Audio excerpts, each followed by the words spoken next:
आदाब, मैं हूँ वसतुल्लाह ख़ान, मेरे साथ हैं ज़र्रार खोड़ो और शाहज़ेब जिलानी। आज जुमा है, कॉलर्स डे। आप जो भी मसला बयान करना चाहें, बस मसला बयान करते हुए टीवी बंद रखिएगा। पहले कॉलर हैं कराची से सैफुर रहमान साहब। अस्सलाम वालेकुम। अस्सलाम वालेकुम। वालेकुम सलाम जी। जी जनाब, कैसे आप लोग के खैरियत से? अल्हम्दुलिल्लाह, आप सुनाएं।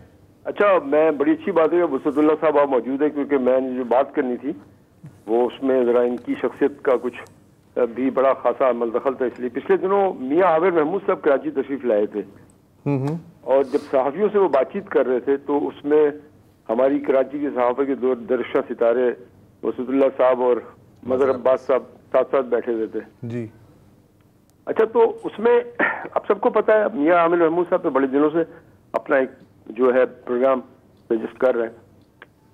तो मुझे थोड़ी सी जो एक शिकवा कह लें, कुछ कह लें कि जो सवालात आप दोनों हजरात, मैं दोनों से कर रहा हूँ, बल्कि मज़हर अब्बास साहब वो बजाय कि भाई आपके जो प्रोग्राम है, आपने कहा जो तजवीज़ पेश की है उससे कराची के या लोगों के मसाइल कैसे हल होंगे, उसके बजाय मैंने फील किया कि आप लोग माजी में ज़्यादा खोए रहे।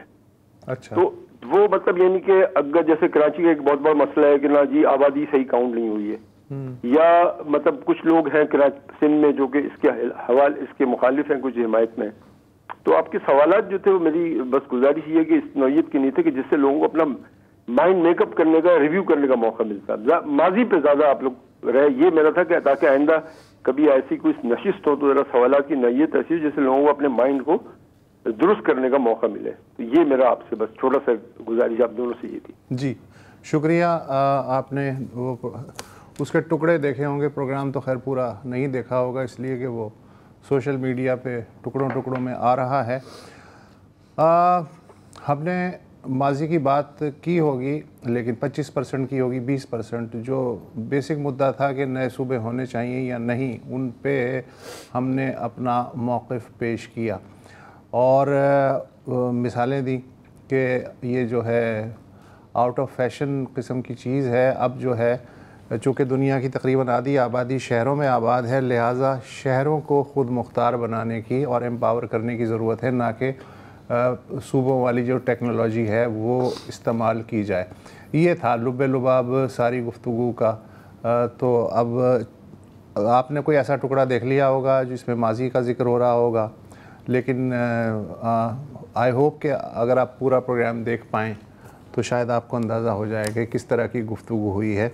और जो भी शुरका मौजूद थे, किसी ने भी ये नहीं कहा कि जो नए सूबे हैं वही राह निजात हैं, इसलिए कि इसी पाकिस्तान में जब 1 यूनिट बना था उस वक्त ये कहा गया कि जी सूबों की कोई ज़रूरत नहीं है, 1 यूनिट काफ़ी है। फिर जब दिल चाहा 1 यूनिट तोड़ दिया गया, जी सूबों की ज़रूरत है। अब यह है कि ये सूबे नाकाफ़ी हैं। तो ये चीज़ें तो हैं, चलती रही हैं। तो उसी तनाजुर में बात हो रही थी। ठीक, अगले कॉलर हैं रहील अशर कराची से। अस्सलाम वालेकुम जी। अस्सलाम वालेकुम जी। मैं बात करूंगा अपना ज़रार भाई, आज के जो हमारे डीजी ISPR ने प्रेस कॉन्फ्रेंस की है वो मैंने सारी देखी है। उसमें मुझे देखते ही हुआ कि काफी सख्त और सख्त तरीन अल्फाज इस्तेमाल किए गए जो मैंने पहली दफा देखे ना। इससे पहले जो भी फोर्सेस वाले थे, या ज़ियाउल हक हो या मुशर्रफ हो, उन्होंने जो पॉलिटिकल लीडर्स थे उनके लिए ऐसे अल्फाज नहीं इस्तेमाल किए। मैं वो रिपीट नहीं कर रहा, पर आप लोगों को पता है क्या अल्फाज इस्तेमाल किए। देखिए इसकी वजह है, मैं एक दो हैं लोग ज़ाहिर है PTI के दोस्त हैं, उनसे मैं बार बार सवाल करता हूँ कि जी 2011 से आप इनकी आंख का तारा थे, 18 में यही पावर में लेकर आए। फिर मैंने उनको मिसाल दी, देखे मियाँ साहब को 3 दफा मुल्क से निकाला गया प्राइम मिनिस्टरशिप से, वो दोबारा आए ना, क्यों आए? और मोहतरमा 2 दफा निकाल दी गई, फिर जनाब जरदारी साहब की हुकूमत आई, फिर दोबारा बन गए प्रेसिडेंट वो। तो मैंने उनको कहा अब इसको बैठ के देखें कि ये लोग 3-3, 2-2 दफा आए हैं। ये लोगों ने, चले जी जरदारी साहब ने भी सींड बजाने की बात की थी, नवाज शरीफ साहब ने भी गुजरांवाला में, और उन्होंने इस तरह नहीं कहा था जिस तरह ये करते हैं इनकी। तो वो सही कह रहे हैं, पता नहीं ज़हनी कैफियत क्या हो गई है देखिए कि समझ में नहीं आता। देखिए जब तक आप पॉलिटिकल प्रोसेस का हिस्सा नहीं बनेंगे, आप पॉलिटिकल पार्टीज के साथ अपनी बातचीत नहीं करेंगे, आप अपने लिए स्पेस पैदा नहीं करेंगे, आप इदारे के साथ दस्तो गिरबान रहेंगे, इदारा आपको नहीं आने देखे। देखे जी, वर्ड किसी ने बड़ा अच्छा कहा जी, मकबूलियत और कबूलियत में फर्क होता है। ये सोहेल वड़ाई साहब ने कहा था 18 फरवरी को मकबूलियत थी, क्या वो कबूलियत में तब्दील हुई? वो ये समझ रहे हैं कि जी हम मकबूल तरीन लीडर हैं, चले जी मान लेते हैं मकबूल तरीन, पर आप कबूलियत के फेज में हैं। अगर आप इस इदारे के साथ लड़ाई करेंगे, मार कुटाई करेंगे, ट्यूट करेंगे, आपकी घर वाले किस तरह, देखे नवाज शरीफ अगर अटैक करता था तो शहबाज शरीफ गुड ओमेन की तरह करता था, गुड कॉप बैड कॉप होते थे। पीपल पार्टी में आप देख लीजिए इसी तरीके से है। तो जब तक ये अपनी रविश नहीं बदलेंगे, नहीं कुछ करेंगे, मुझे नहीं लगता कि ये पाकिस्तान की पॉलिटिक्स में आगे आ सकेंगे। दूसरा केपीके के हवाले से कहा है, देखिए केपीके के चीफ मिनिस्टर साहब ने अगर थोड़ी सी भी और ऑफ ट्रैक हुआ ना, तो मेरा ख्याल तो बहुत जल्द वहां पे गवर्नर रूल लगेगा। और आज डीजी आईएसपीआर ने जो कहा है, जो करप्शन है, भत्ताखोरी है, फिर वहां पे नॉन कस्टम गाड़ियों का स्कैंडल, ये सारा कुछ है, तो आपकी तीसरी हुकूमत है वो भी सारा खुलेगा। तो पीटीआई वाले खुद कहते हैं जी हम खुद परेशान हैं और हम किसी तरह के से उनको मैसेज हमारा नहीं पहुंचता कि जी आप बीच ही राह निकालें। बहुत शुक्रिया जी। ठीक है शाहजेब, बहुत बात हो रही है आज डीजी आईएसपीआर के प्रेस कॉन्फ्रेंस पर, टोन भी आपने देख लिया है। ये जो लफ्ज़ इस्तेमाल किए गए हैं वो अब एक दूसरे के लिए इस्तेमाल किए जाते हैं। एक कहता है कि तुम हो, एक कहता है कि तुम हो। आपका क्या टेक अवे है, अगर आप इस पे कमेंट करना चाहें? अगर ज़रूरी नहीं है। नहीं, टू बी ऑनेस्ट ज़रार मैंने वो मिस की, मैं अच्छा फ्लाइट पे था। ठीक है, तो मैंने कुछ देखिए आप बताएं। मैंने कुछ सवाल जवाब देखा है, काफ़ी गुस्सा था। मतलब पूरी प्रेस कॉन्फ्रेंस नाम ना लिए भी इमरान खान की इर्दी गर्दिश कर रही थी। अगेन देखिए वो रिवायती बातें होंगी कि जी अब तो वाजे है कि कोई रेकन्सिलिएशन नहीं हो रही, तो वो कल भी वाजे था, पिछले हफ्ते भी वाजे था, पिछले माह भी वाजे था। अच्छा कल परसों भी मैंने देखा है कोई ट्वीट्स आई हैं। जी ये उस ट्वीट के देखिए उसका रिएक्शन है ना। देखिए क्या हुआ कि पहले तो देखो महीना डेढ़ के लिए मुलाकात नहीं हुई, मुलाकात के कुछ घंटों बाद एक ट्वीट आती है, उसको मैं रिपीट भी नहीं कर सकता इस वक्त, जाहिर है। और फिर उस ट्वीट के जवाब में ये प्रेस कॉन्फ्रेंस आ रही है। तो ये चल रहा है एक दूसरे को सॉर्ट ऑफ रेज बेट, जो आजकल के बच्चे कहते हैं ना, रेज बेट कर रहे हैं एक दूसरे को कि मैंने ये कहा, उसका ये रिएक्शन आया। अभी मतलब ओवरऑल अगर आप देखा जाए तो क्या ऑप्शंस हैं इमरान बानी पीटीआई इमरान खान के पास, राइट? मैं सिर्फ इतना कहूँगा ज़रा कि पिछले दिनों में ये कोशिश कर रहे थे डीजी आईएसपीआर के, सियासी नौयत के जब सवाल हो रहे थे तो वो कह रहे थे कि जी हमें अपने काम से काम रखने दें, सिक्योरिटी पे बात करें। लेकिन आई थिंक वो जो प्रीटेंस था वो अब उन्होंने ड्रॉप कर दिया है कि अब वो आगे पीछे जिस तरह से मुल्क चल रहा है जी। नहीं, आज भी उन्होंने कहा हमें क्यों सियासत में घसीट रहे हैं, हमारा क्या लेना देना। एग्जैक्टली ट्वीट्स करने का क्या फायदा है। देखिए आई मीन अगेन मेरी जो है, और ये कोई अगेन रॉकेट साइंस नहीं है, 3 ही ऑप्शंस हैं अभी, राइट? एक तो कि भाई आप जाएं और रेकनसाइल करें और अपोलोजाइज करें, ठीक है, ये होना नहीं है, हम अच्छी तरह से जानते हैं, तो ये साउथ। दूसरा है कि आप रेकनसाइल करें लेकिन बेशक एस्टैब्लिशमेंट के साथ नहीं, बाकी सियासी जमातों के साथ। कि जैसे कि नवाज शरीफ को आपको पता है अभी तक वो बात कर रहे होते हैं कि मुझे क्यों निकाला, मेरे खिलाफ जो हुआ था वो बहुत बुरा हुआ है। तो आप कहें कि जी देखें जो भी हुआ है मैं आपको खुल के बताता हूँ, आपके साथ भी बुरा हुआ है, हमारे साथ भी बुरा हुआ है, चले अब हम थोड़ा सा समझौता कर लेते हैं। ये भी नहीं होना, क्योंकि आप चोरों और डकैतों के साथ कैसे समझौता कर सकते हैं, नाकाबिले कबूल है। थर्ड ऑप्शन है इसके वेट एंड सी। हवा का रुख तब्दील भी हो जाता है, इन हाउस चेंजेस भी हो जाते हैं, लेकिन वेट एंड सी का कोई टाइम लिमिट नहीं है। मसला ये है ना, यू कुड बी वेटिंग 10 साल के लिए भी आप वेट कर सकते हैं।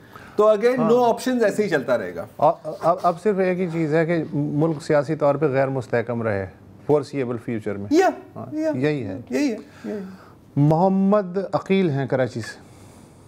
अस्सलाम वालेकुम सर। वालेकुम सलाम। सर आज की प्रेस कॉन्फ्रेंस पे जो बात की आपने बहुत अच्छी की। चलें इसमें एक फर्स्ट एंड सेकंड दोनों आपस में जहर मुबाहिसा कर रहे हैं, ठीक है, वो तो ठीक है, इससे आवाम को तो कुछ नहीं मिलना, आवाम को सिर्फ इससे ना रिलीफ मिलना है, ना आवाम को प्रॉब्लम्स हो रही है।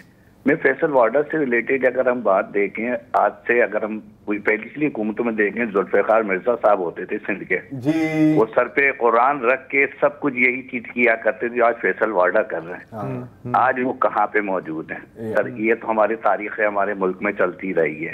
इससे पहले हम देखें गद्दार का, हमने कराची में भी देखा, जीनापुर के नक्शे और वो सब कुछ पार्टियों को कहा गया कि भाई आप भी गद्दार हैं, आप भी गद्दार हैं। आज वो कहाँ पर बैठे मेरे साथ, ठीक है ना। तो सर हमारे मुल्क में गद्दारी का सर्टिफिकेट कोई इंपॉर्टेंस नहीं रखता, शख्सियत कोई इंपॉर्टेंस नहीं रखती, इंपॉर्टेंस रखते मुल्क और आवाम। हमने ये देखा है, मेरी उम्र भी तकरीबन 50 साल हो चुकी है, 50 साल में मैंने देखा है कि आवाम की लिए बहस मुबाहिसा नहीं होता। अब तमाम चैनल्स पे देख लें, आज 1 महीने 2 महीने होगा यही रूटीन चल रही है, इमरान खान। किसी शख्स ने ये नहीं पूछा कि यार जो कराची के हालात हो गए, मासूम बच्चों का, आज भी देखे फिर बच्चा एक गटर में गिरा है। हाँ, वो कोई फिक्र नहीं, किसी को कोई फिक्र नहीं है। उन्होंने बयान दे दिया, हाँ भाई इंक्वायरी हो रही है, आज तक हो ही रही है। चीनी देखें, आटा देखें, कहाँ आसमान पे पहुंच गया। ट्रांसपोर्टेशन आज आपने बंद कर दिया, रक्षा सारे। अब मुझे बताएं, ऑफिस जाने वाला आदमी वहाँ कोई ट्रांसपोर्ट नहीं जाती कराची में, वो कैसे जाएगा। सर्दी के मौसम के अंदर अब आप देख लें, गैस का बिल्कुल नहीं है। हमारे जो सीएस के एमडी, उनकी 70 लाख 60 लाख जो भी तनख्वाह है, सुबह बच्चों के स्कूल जाने के लिए नाश्ता नहीं है, और उनकी तनख्वाह 60 लाख रुपए रखी हुई है। किस काम के लिए रखी है भाई? गर्मी में केसी नहीं होती, सर्दी में यह नहीं होती। कभी इन्होंने प्रेस कॉन्फ्रेंस करी है ISPR ने कि यार ये अवाम को गैस तो दो? या हुकूमत ने करी है प्रेस कॉन्फ्रेंस? या फैसल वार्डन ने कभी करी है प्रेस कॉन्फ्रेंस सर पे रख के? या जुल्फिकार मिर्जा कुरान रख के आया? ये ऐसे लोग हैं, पपेट्स हैं, जब जिस तरफ चाहे घुमाते रहो, मुल्क चलाते रहे। बस सर हम तो ये अवाम बस पिछड़ रहेंगे, बस अवाम का पर्सपेक्टिव आ गया। वैसे मेरा ख्याल है कि असल जो ताजुब की बात है कि इस वक्त पूरी पाकिस्तान ज़हनी मरीज कैसे नहीं है। देखो साइंटिफिक वो जो है मेडिकल जो रिसर्च है उसके हिसाब से 25% आबादी पाकिस्तान की वो अनबैलेंस्ड हो गई, PTSD या कुछ भी है, मामला है, 1/4 ऑफ पॉपुलेशन। अच्छा, ये जो PTSD है ना, ये भी बड़ा खूबसूरत लफ्ज़ है। हाँ, पाकिस्तान में ये अप्लाई नहीं होता, पता है क्यों? क्योंकि ये है पोस्ट ट्रॉमेटिक स्ट्रेस डिसऑर्डर, कि ट्रॉमा खत्म हो गया, ट्रॉमा हो गया, उसके बाद आपको जो स्ट्रेस होती है। यहाँ पर पोस्ट ट्रॉमेटिक स्ट्रेस डिसऑर्डर नहीं है, यहाँ पर परमानेंट ट्रॉमेटिक स्ट्रेस डिसऑर्डर है, क्योंकि ट्रॉमे खत्म ही नहीं होते। एक ट्रॉमा खत्म होता है, दूसरा ट्रॉमा आ जाता है, तो आप पोस्ट में तो कभी दाखिल ही नहीं हो सकते ना यहाँ पे। हाँ, आपने अच्छा कहा, सुनने में अच्छा लगता है। PTSD जैसे स्किज़ोफ्रेनिया है, मैं समझता था ये दोस्तोयेव्स्की के नॉवेल की कोई कैरेक्टर है, हो भी सकता है शायद। एनीवे, सुहेल मजहर है इस्लामाबाद से। अस्सलाम वालेकुम जी।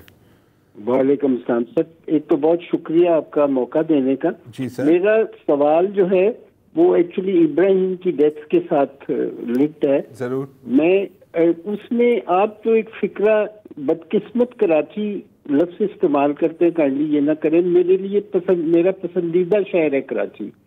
कराची में सिर्फ प्रॉब्लम हमारी ये है कि हम सियासत में इंजीनियरिंग करते हैं, इंजीनियरिंग में सियासत करते हैं। वाह। इस वक्त प्रॉब्लम ये है कि ये यानी कराची के सिविल इंजीनियर्स ने खाना काबा से लेके और पाकिस्तान में जो आप कह लें ये हाउसिंग सोसाइटीज चली थी, ये सब कुछ कराची से हुआ है।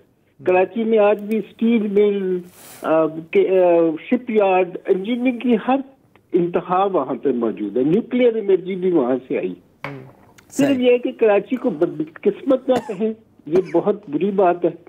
और दूसरे जरार साहब से एक गिला करना है, उन्होंने अफगानिस्तान के मामले में कहा था कि उनकी सारी बंद कर दे खुराक, और ताकि ये फिर ठीक हो जाए। ये गिला करना था, और कराची को बदकिस्मत ना कहें। कराची बहुत खुशकिस्मत है। मेरी हमेशा से ख्वाहिश थी कि मैं कराची में रहूं, बहरहाल नहीं रह सका और इस्लामाबाद में रह रहा हूँ। लेकिन आज भी मैं कहता हूँ कि कराची बेहतरीन है, वहाँ के लोग बेहतरीन है और वहाँ की इंजीनियरिंग बेहतरीन है। सिर्फ ये करें कि NED को दे दे कि वो ये सारी जो है ना सिविल इंजीनियरिंग करे, और उसके ऊपर कोई कमेटी बना दे इनकी वजीरों की, और उसको इंजीनियरिंग सोल्यूशन करें। हमारे जो मेरा ख्याल है कि बहुत आपका अच्छा पॉइंट है, और ये इंजीनियरिंग में सियासत करते हैं, ये बड़ा। और हमारे जो चीफ मिनिस्टर हैं वो भी सिविल इंजीनियर हैं। सुहेल साहब को इस बात का यकीनन इल्म होगा। बहरहाल ठीक है, ले लें। जरा हटके में आज कॉलर्स डे है, आपकी हम कॉल्स ले रहे हैं। कराची से हमारे अगले कॉलर हैं मजहर अली शाह साहब। अस्सलाम वालेकुम। वालेकुम सलाम। माशाल्लाह आज तो ट्रैक का कंप्लीट है जी। बहुत खुशी हुई जिलानी साहब को देखकर, और मुझे थोड़ा 2 लफ्ज जिलानी साहब के लिए बोलने, अगर उनकी इजाजत हो तो। ठीक है सर। मैंने 2-3 दिन पहले एक सिंधी YouTube चैनल पर इनका इंटरव्यू देखा, ये अपनी जो है बीमारी के लिए इंटरव्यू लिया था किसी डॉक्टर साहब ने, तो वो क्योंकि मैं बहुत मुतासर हुआ हूँ और मैं कुछ अर्सा अपने कैंसर पेशेंट के साथ 1 साल रहा भी हूँ, तो मैंने देखा है बहुत सारे कैंसर पेशेंट जो है जिंदगी से मायूस हो जाते हैं और उनके लवाहिकीन भी। तो मेरा कहने का मकसद ये था कि आप दोनों कभी इनसे जो है थोड़ा 10-15 मिनट का इंटरव्यू लें, और ये क्योंकि बहुत मैंने इनसे मुतासर हूँ, वो लड़ रहे हैं और जिंदा दिली के साथ प्रोग्राम भी कर रहे हैं। तो आम लोगों को ये, क्योंकि व्यूअरशिप ज्यादा है दान की, तो ये आम लोगों को मोटिवेट बहुत करेंगे, इनकी बातें आम लोगों के लिए मोटिवेशन बहुत होगी। तो थोड़ा टाइम लेकर इनसे थोड़ी उसकी रोदात पूछ लें। अच्छा, दूसरी बात मैं ये करूंगा कि ये जो छोटे नन्हे इब्राहिम का, तो इसके लिए अगर FIR अभी मेरा ख्याल नहीं कटी, अगर कटती है तो स्टोर के खिलाफ भी लाजमी कटनी चाहिए। जिसके सामने ये गड़ा खुदा हुआ है वो पार्किंग के तौर पर उसको यूज कर रहे हैं और उधर कोई अवेयरनेस के लिए कोई चीज नहीं लगाते। और एक और वाकया हुआ था जो हाईलाइट नहीं हुआ, औरंगी टाउन में 2 दिन पहले किसी डकैत को जिंदा जला दिया गया। जी, ठीक है। हम लोग कराची में रहने वाले, मैं भी 40 साल से कराची में ही रह रहा हूँ, तकरीबन 90% लोग जो हैं किसी न किसी तरीके से लुट चुके हैं। मैं खुद 3 दफा में मुझसे मोबाइल छीना जा चुका है। तो हम लोग 8-10 आदमी बैठते हैं रात को, तो किसी को भी इससे हमदर्दी नहीं थी। सबने कहा कि भाई अच्छा किया, हम लोग इस नैच पर क्यों पहुंचे हैं, इसीलिए कि हमारे पास और कोई राह ही नहीं रही ना कराची में रहने वाला। हमारी जो यूथ है, कराची की यूथ है, आजकल आम रूटीन है कि वो जो रात को सॉफ्टवेयर हाउसेज में नौकरियां करती हैं, 20-25 हज़ार उनको मिलता है। वो सुबह को 4-5 बजे आते हैं, 4-5 महीने वो नौकरी करके कोई लैपटॉप लेता है, कोई आईफोन लेता है जो उनको यूनिवर्सिटी में काम आती, और ये डकैत आकर उनसे छीन लेते हैं 4-5 बजे, तो पुलिस भी नहीं होती जी। मेरे एक दोस्त के बच्चे के साथ 2 दफा कंटिन्यू एक ही मुकाम पर ये वाकया हो चुका है। तो आप ये बताएं, अजय, जवान खून है, थोड़ा रेजिस्ट करता है, और ये जालिम लोग क्या करते हैं कि डायरेक्ट उनको गोलियां या सीने में मारते हैं या चेहरे पे।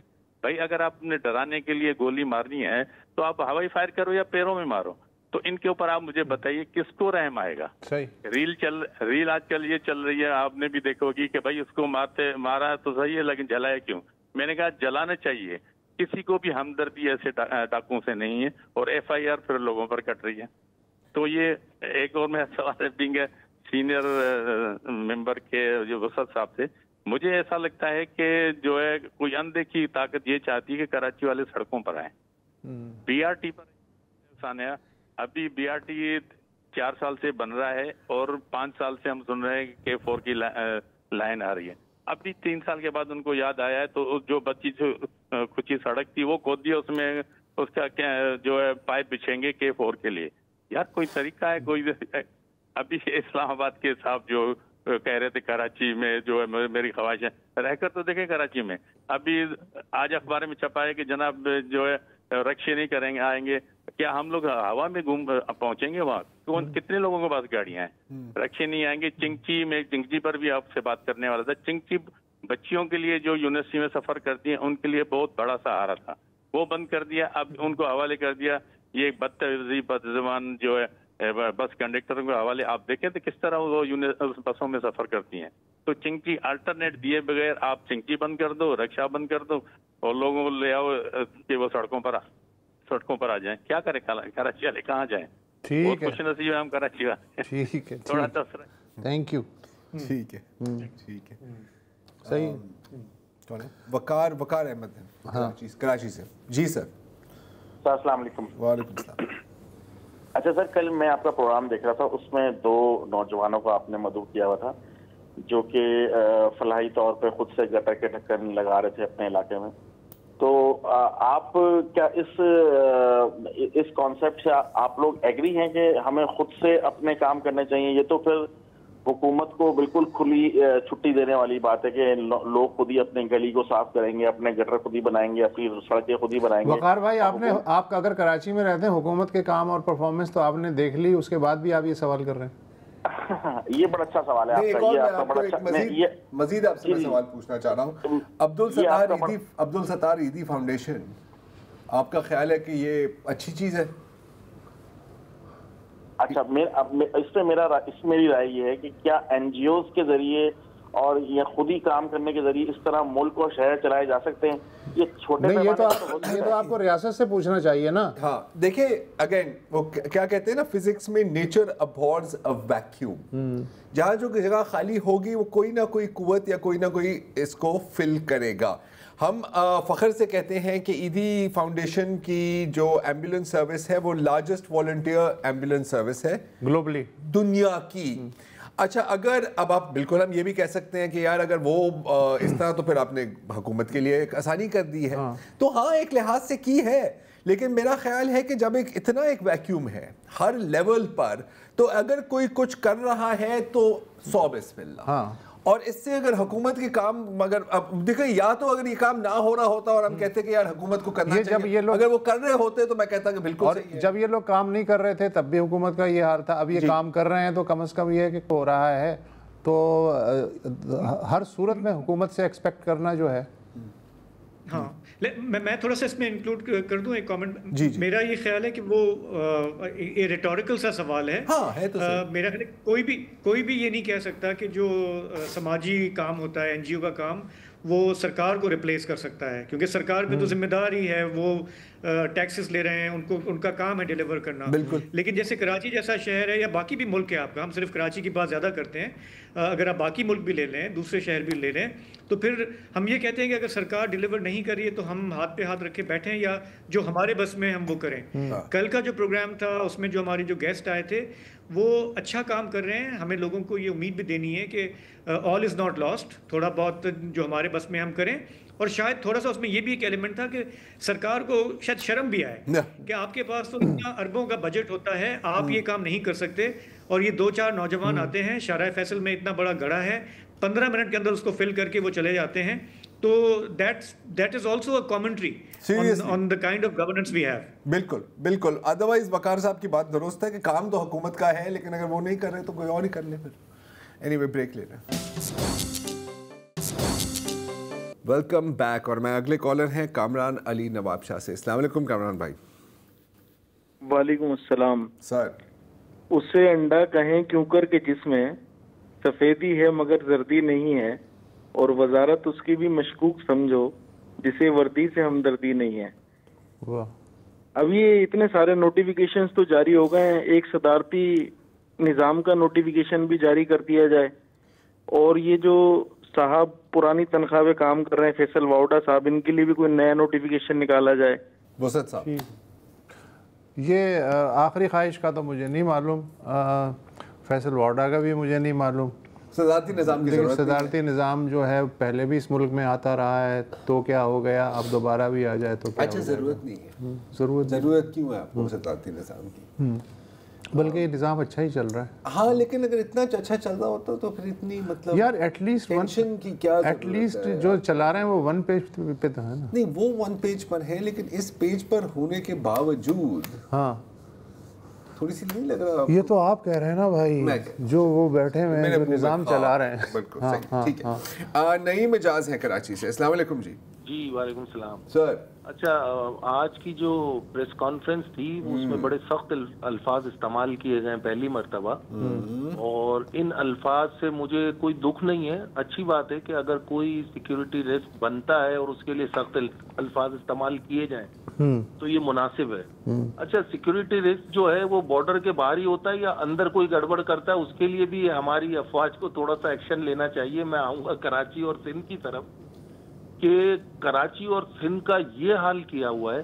कराची और सिंध, सिंध एक ही बात है, खुसूसन हम कराची में रहते हैं तो कराची की ज्यादा मैं बात करूंगा।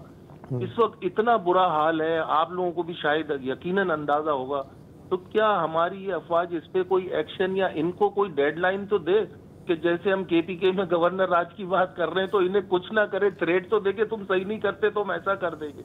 सर यकीन करें, कल एक बच्चा मेरे पास मेरे ऑफिस के बाहर, उसने बोला, 2 बच्चे थे 10 से 12 साल के, उन्होंने कहा सर 500 का खुला है। मैंने कहा हाँ ये लो।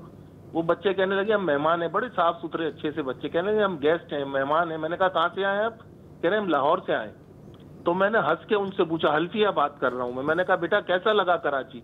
तो वो हंसने लगे, अंकल वो असल में बस क्या गंदगी बहुत है। तो इतने से बच्चे को गंदगी नजर आ रही है, तो क्या हमारे कर्ता धर्ताओं को इस कराची का बुरा हाल नजर नहीं आ रहा? नहीं, वो उनकी जो शीशे हैं ना सर, आपने देखे होंगे अक्सर काले टेंट लगे होते हैं, तो उनसे ना वो जो भी बाहर आपको चीज नजर आती है ना वो थोड़ी सी ज्यादा, और ज्यादातर शारा फैसल इस्तेमाल और ज्यादातर शारा फैसल, उसमें भी आंखें बंदी की होती हैं। आपने कौन सी कराची डाली? आसिम हमीद साहब हैं नॉर्वे से। अस्सलाम वालेकुम जी। वालेकुम। क्या हाल है आप लोगों के? ठीक ठाक, फरमाइए।